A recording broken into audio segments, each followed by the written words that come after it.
Hey guys, what's up? I was just painting.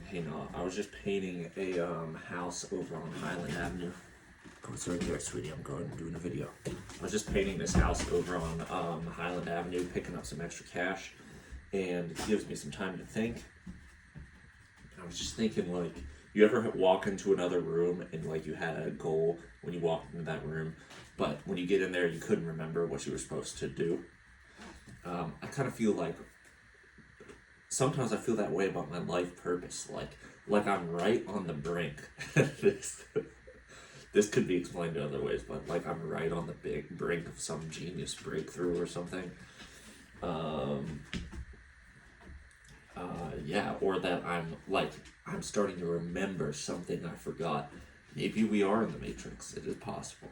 But that's what I want to talk about is embracing reality and kind of having this enthusiasm for realness.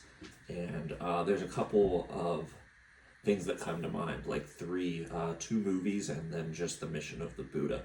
Obviously, The Matrix, the television series I've really enjoyed the first 2 seasons of was Twin Peaks. And then just the Buddha's project of optimizing his attention to reality. Okay, so embracing reality, that's what we're talking about. With Plato's cave is cool because what it's kind of getting at is that we're distracted by impressions of things. I've been reading the Stoics a lot. I have the Stoic oath on my wall right there. Epictetus Discourses. My gosh, I don't have the book ready at hand. It's down at the kitchen table. Epictetus Discourses. What is our mission here? What's our responsibility here? He would say to deal well with impressions. To deal well with the way that we feel things are the assumptions we make that distract us from our real purpose. We have an impression of someone that we meet them, and then there's the real them when we get to know them. Plato's cave is kind of like picking at that idea that there's a surface level of the way we think reality is, and it's kind of like shadows on a wall. The analogy, of course, or the metaphor, the story goes like there's prisoners chained up, and they're looking at a stone wall. They're in a cave in the dark. They don't know this. They don't know there's anything outside of the cave in the dark, and they see these shadows dancing on the wall, and they think that's what objects are. Like they think that chairs are shadows. They think that people are shadows, etc., etc. Well, one guy escapes. One of those prisoners escapes, and he climbs up towards the light, and the light is like completely blinding at first. And so his eyes have to adjust, and he can see the real world for how it is, and all those things that the shadows were based on. And I guess what Plato is pointing out is our understanding of reality is kind of like that. The most real things we kind of have to work for. I guess maybe you would say like real relationships, or our purpose in life, or there's just something about we have to make that journey to discover who we are and what we're supposed to do. It's not just handed to us, not necessarily. Even with the Buddha story, where it is handed to him, okay? So the Buddha, Siddhartha Gautama, he was he was a king, right? He was born into luxury, into a walled garden. He had every kind of servant and, I guess you would say, luxury in life. But when he saw people that were old, sick, and dead, it shook his faith in reality. He realized he was in the cave, and he retreated into the wilderness. He punished himself for his ignorance and starved himself down. But what he realized was that was just another kind of cave. He was denying reality versus living in a falsified version of it. And so he had to come up with a middle path, find a way to ride the yin-yang, of not too much, not too little, the middle path. His was a mission after getting awake, coming to reality, waking up. They asked the Buddha, "Are you God? No. Are you an angel? No. Are you a man? No. Well, then what are you?" He said, "I'm awake." And that has something to do with embracing how things really are and seeing things how things really are. And sometimes when I have that forgetful feeling, when I walk into a room, it feels like I'm trying to remember what it's like to be awake, or I've suddenly come into contact with, I don't know how else to say it, like the goodness of reality. Something I've been really enjoying from the Stoics recently is that, back to the Stoic oath, it's about acceptance and courage. It's kind of like the serenity prayer. The serenity prayer. God, give me the serenity to accept the things I cannot change, the courage to change the things I can, and the wisdom to know the difference, right? Somehow sorting through our impressions and what the truth of things is versus the truth of the way we want things to be. And the Stoics were so, fortified in that. Epictetus is like, he was kind of tongue-in-cheek in the way that he explained to his students when he was running his school of philosophy. He would just be like, just one time in your life before you die, thank God for the good gifts that he's given you, for the way things are, instead of always,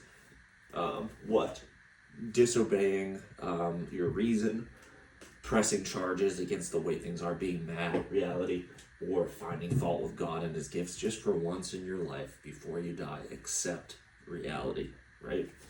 And it's not even that's not like or you're gonna have to be realistic with how this world is. The life is tough, and you're gonna have to just, take that like bitter medicine. Maybe you are, but I think there's some sort of, the Stoics were a heroic mission. They also, the second part of the oath was that you wouldn't shrink from life's challenges or essential tasks. The Stoics have, their heroic stories are like mythological, There's one story of a Stoic where he went to his death and he stuck his neck out and they tried to cut his head off, but it didn't take the first time, and he stuck his neck out again. Like, he willingly accepted death twice, just crazy stuff like that. What was I going to say with that? Embracing reality shouldn't be I don't think it should be like a bitter pill to swallow necessarily.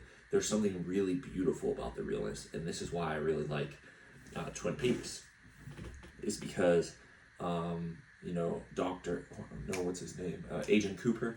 Agent Dale Cooper is just like an enthusiast for all the little beautiful things in life. There's that heavily nostalgic element of Twin Peaks where they're at an American diner and there's like red and white everywhere. They got the red boots, they have coffee and pie. And even though he's fighting this battle of ultimate good and evil, that there's some demonic cabal underneath the murder of this girl named Laura, he can still appreciate like such goodness in life, such the little things. And I have an affinity for that. I'm like on Jordan Peterson's Big Five assessment, I'm 96% tile in the that means in enthusiasm, which is one of the personality traits that you're assessed for. And so out of 100 people in a room, I'm more enthusiastic than 96 of them, if that means anything. Maybe I just am like open. I'm open to seeing the good in things, maybe. And I get excited about it. So embracing reality, I think, has always been a fun.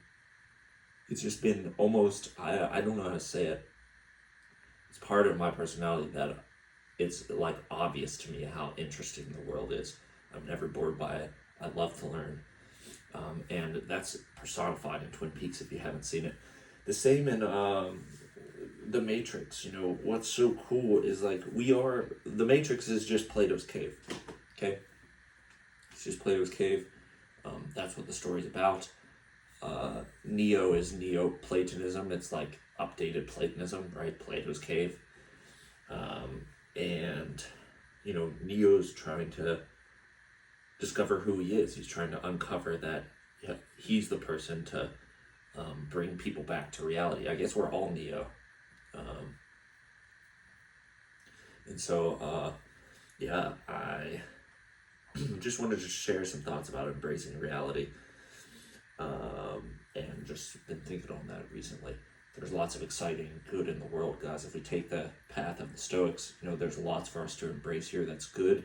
And maybe we'll discover a way that we uniquely contribute to that good, like Neo. In the meantime, have that beginner mind.